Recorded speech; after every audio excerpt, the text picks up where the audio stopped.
My question is, suppose humanity makes it past this very tumultuous phase we're in right now.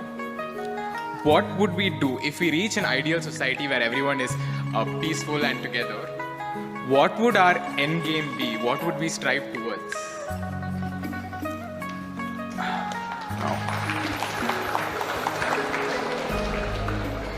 Is it a deal between you and these guys?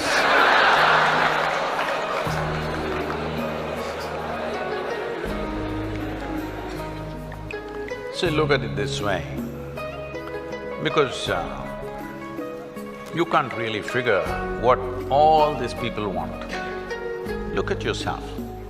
Right now you're thinking you want to become an engineer. Let's say right now I make you an engineer, this moment. Then you're thinking you need a job, I got your job. Then you're thinking you need a promotion, I got you. Then you think you need an award, I got you. Then you think you need wealth, I got you right now. Everything that you can dream of, I got you right now. What do you want now?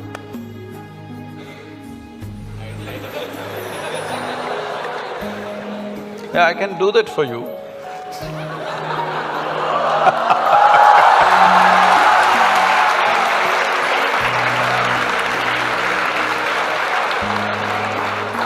say I want a job. Huh?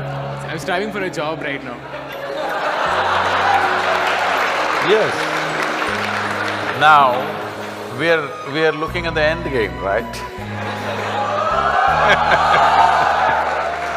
You got everything you wanted right now. Things that you can imagine, things that you cannot imagine right now, everything you got right now. What do you want right now? I wouldn't know what to do. Just look at it, huh?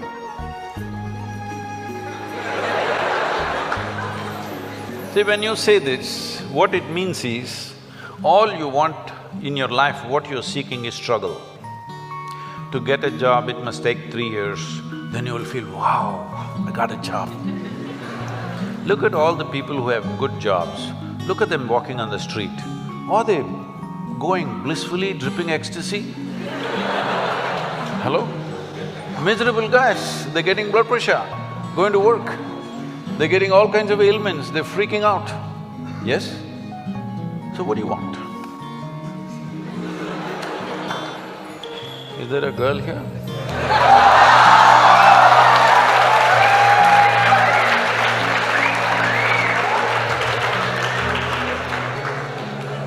What do you want?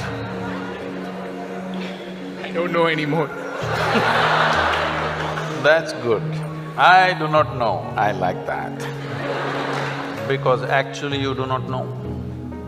Everybody keeps fooling themselves at every step in their life, thinking, what I want is, I want to become an engineer, I want to become an engineer. It'll keep you busy for 5-7 years. Then I want job, it keeps you busy for another 1 or 2 years. Then I want this kind of job, that kind of job, that keeps you busy for another 8-10 years. I want that much money, that much wealth, that keeps you busy for another 25 years. I want this kind of girl, that kind of girl, that kind of boy, that keeps you busy for a few years. Then children will come, I want my child to become this, this, this. Well, we are preparing for your funeral.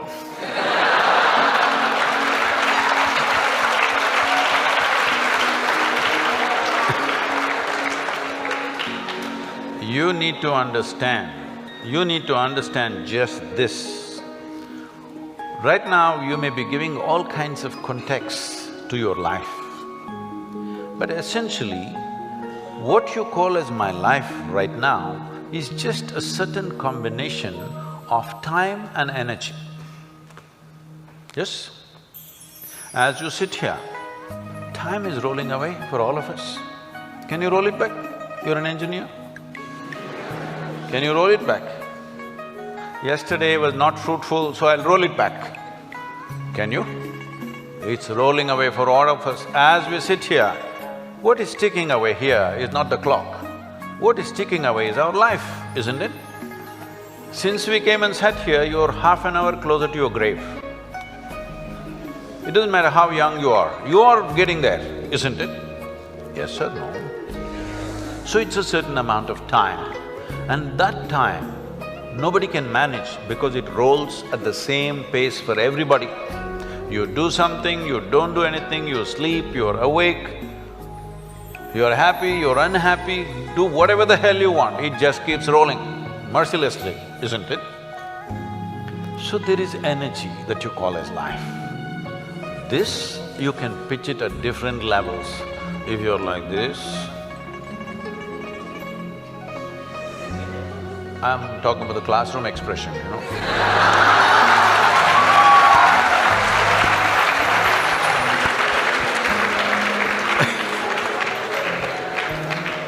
If you're like this, 24 hours feel like 1,000 years.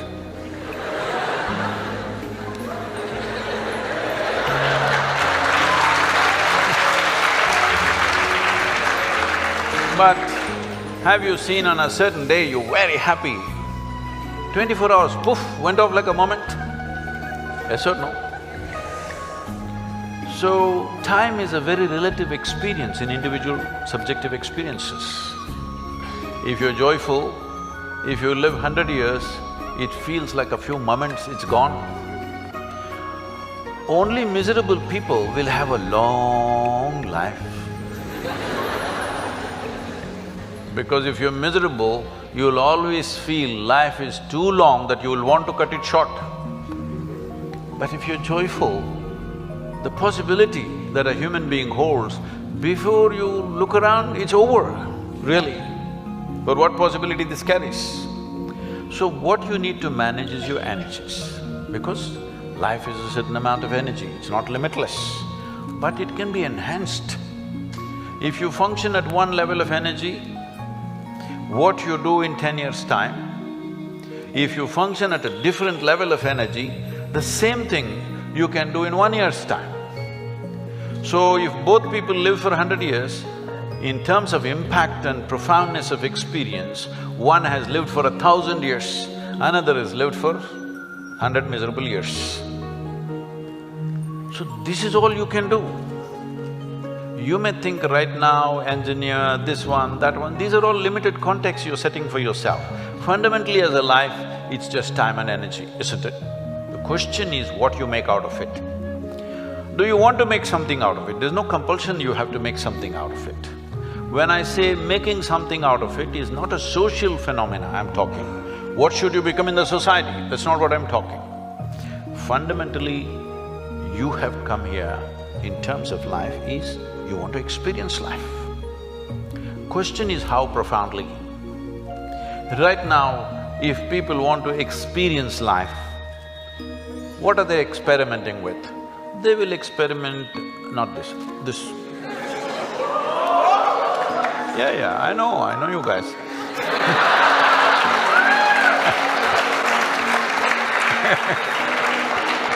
Or they'll experiment this, or they'll experiment something else. What they will experiment is how to down your faculties. You know, United States has made marijuana legal in a few states. So when I went to a few colleges or universities, they're asking me, Sadhguru, why don't you pitch? Someone like you must legalize marijuana for us. I said, no problem, we'll make marijuana legal, cocaine legal, meth legal. What's the problem? No problem. Only thing is, why is it that you want it to be legal? So that you can smoke up and come to the college, right? It's fine. But let's say you want to fly a small airplane, the pilot comes smoked up. You want to fly with him?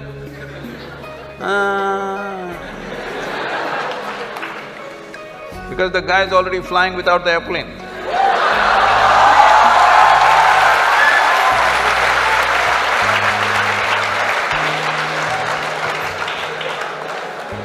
Okay, you're not getting the point. You need a major surgery and the surgeon comes smoked up.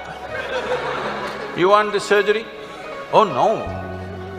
Then you clearly understand this lowers your faculties. I want all of you to look at this. Do you believe you can enhance life by lowering your faculties? Hello? If you want to enhance this life, you must super enhance your faculties. That's the only and only way you can enhance this life. You cannot lower your faculties and think your life is getting enhanced. What kind of stupidity is that? Simply because it makes you a little like this. I can make you feel like this all the time. How's that? No substance, I'm always like this only. Look at my eyes, I'm stoned. Yeah. Never touch a substance but fully stoned all the time.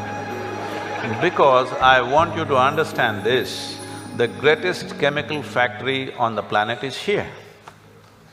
If you are a good manager of this, you can create any experience that you want from within and also heighten your faculties. If you're having an experience, even to experience that, your faculty should be heightened, isn't it? Is this the greatest chemical factory on the planet, most sophisticated? Do you agree with me? Are they chemical engineers? So I'm asking, how are you managing your system? What have you done? We gave you such a sophisticated machine. Have you read the user's manual at least? No. Blindly do this and then you think pumping something is going to make this better? No. Believe me, the only and only way you can enhance this life is that your faculties are super bright. The way you see, the way you hear, the way you smell, the way you taste and the way you touch. If this is enhanced, is life enhanced? In many ways, there is much more to it. But I'm saying from what you know from your experience, suppose you could see twice better than somebody who's sitting next to you, is your life enhanced? If you could taste better than other people, is life enhanced? If you could feel better, is it life enhanced? If you could hear better, is life enhanced? On this level you understand this, but there are many other dimensions of human faculties.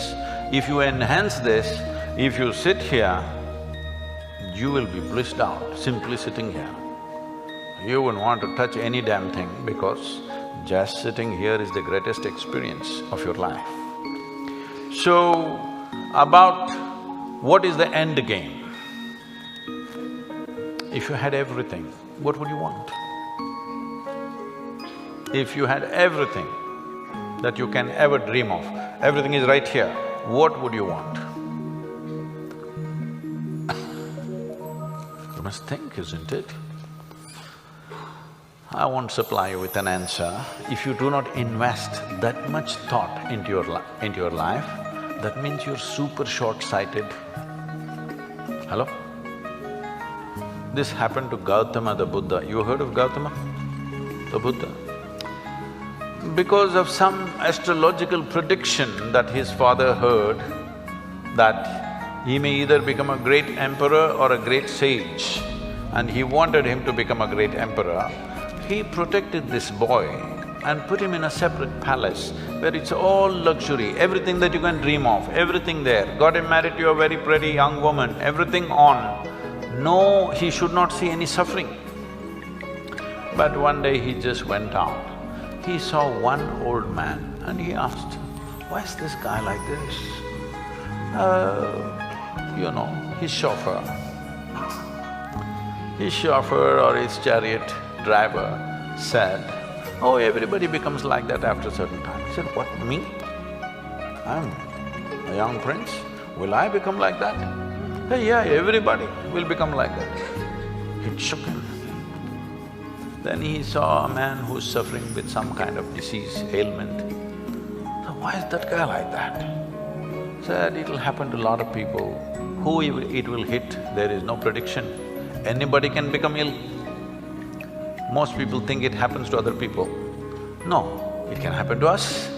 Hello? And then he saw a funeral, a dead body. What is that? He said, that is inevitable, everybody will die. Do you also know? You will also die? No, because most people believe other people die. No, intellectually they know, but they think they're forever. No, you must be conscious, you're mortal.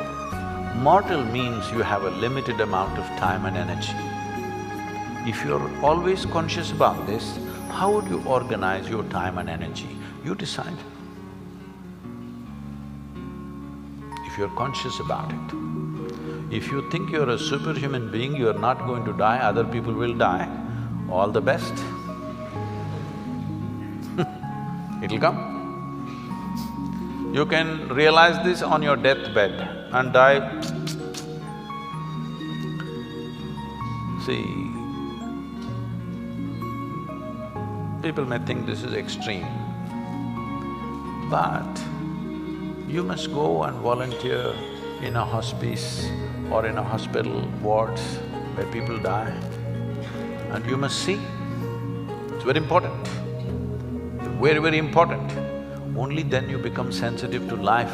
Life becomes super valuable because you know it's a limited amount of time.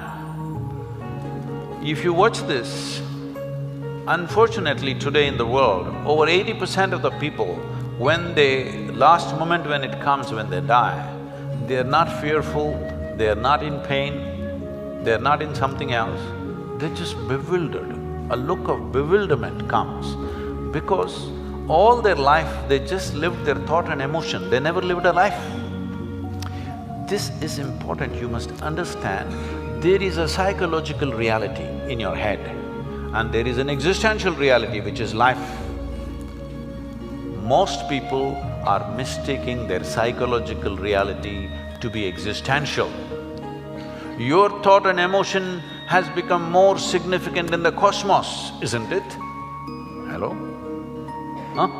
What you think, what nonsense you think and feel, has it become more important than the universe or no? This means you are making your creation more significant than the larger creation. This means you must suffer. If you don't suffer, I'll be disappointed. Yes, I will be. Because if ignorance doesn't make you suffer, then what? Then what's the use of me? Because it takes a lot to come out of the trap. What is the use of somebody striving to come out of the trap of ignorance when people can live wonderfully in their ignorance? What is the point? What is the use of knowledge? What is the use of knowing? What is the use of enlightenment? What is the use of realization if people can live absolutely blissfully in their ignorance? What is the point? When you're ignorant, you must suffer.